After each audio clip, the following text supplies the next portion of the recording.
Saya punya keponakan sekolah di pondok. Dia memiliki masalah dengan teman-temannya di pondok, sering dipalak dan juga ada yang pinjam uang tidak dikembalikan.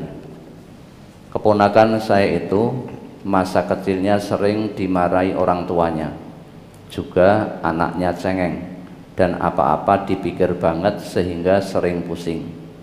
Apakah harus lapor pada wali kelasnya? Soalnya santrinya takut kalau lapor malah tambah parah. Ya kalau memang betul kondisinya seperti itu, ya maka tidak masalah, laporkan saja pada wali kelas atau ustadznya.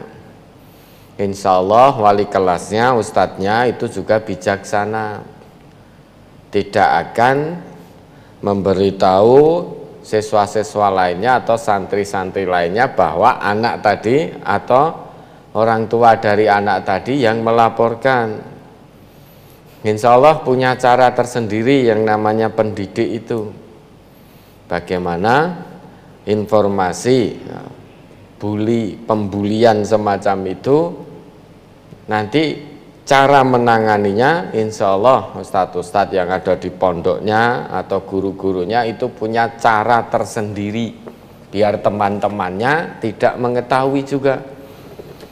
Memang ini menjadi masalah ya, ketika tahu melapor lah, memang anaknya dengan teman-temannya mungkin tambah dikucilkan. Nah, pendidik yang baik, pondok atau sekolah itu tentu punya cara yang bijaksana. Nah, nanti kalau tidak dilaporkan bisa jadi pondoknya tidak tahu ustadz-ustadznya, guru-gurunya tidak mengetahui ada pembulian semacam itu, maka perlu dilaporkan. Cuma ya, di cross check juga, jangan asal laporan, cross check apa betul. Jadi dilaporkan pada ustadznya, minta mohon pada ustadz-ustadznya apa betul terjadi hal semacam ini. Bisa jadi pula karena anak tidak kerasan di pondok kemudian membuat laporan yang neko-neko yang sebetulnya tidak terjadi.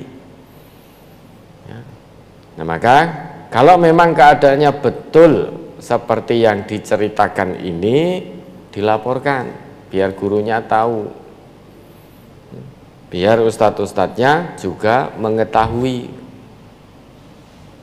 Nah, nanti punya cara yang bijaksana. Saya yakin para asatidzah di pondok itu punya cara yang bijaksana untuk menyelesaikan, karena beliau-beliau itu sebagai pendidik, bukan hanya sebatas pengajar. Kalau pendidik insya Allah akan mendidik untuk kebaikan semuanya. Ya, namun demikian tetap biarkan anak itu beradaptasi terus dengan lingkungannya, itu yang akan menguatkan jiwanya. Ya. Kalau anak di pondok nangis, biarkan nangis, tidak masalah. Orang tua di rumah tidak perlu bersedih hati. Ya. Anak itu nanti akan beradaptasi dengan lingkungannya. Dia jatuh akan berusaha untuk bangkit. Ya, itu yang akan menguatkan jiwanya, akan menyuburkan jiwanya. Nah, maka kalau anak telepon, laporan, nangis ini itu dengan nangis dan lain sebagainya, orang tua tidak perlu gelisah, kuatkan saja, dikuatkan, tidak perlu dibela, dikuatkan. Nah, nanti kalau orang tua setiap anak di pondok telepon, kemudian apa yang menjadi laporan anak, lantas orang tua membela tanpa menyelidiki dulu, nanti akan melakukan intervensi ke aturan pondok atau aturan sekolah. Banyakan orang tua begitu. Misalkan di pondok itu ya, ada 500 santri misalkan. Kalau sedikit-sedikit orang tuanya, anaknya nelpon nangis-nangis, kemudian orang tuanya membela secara membabi buta tanpa tabayun dulu, berarti akan ada 500 intervensi. ke dalam aturan pondok. Nah, kalau wali santri itu sudah mengintervensi aturan pondok, nah itu susah nanti.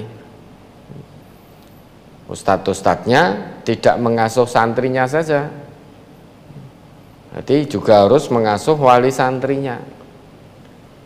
Insya Allah anak-anak baik di dalam pondok, mereka beradaptasi dengan lingkungan dalam pengawasan.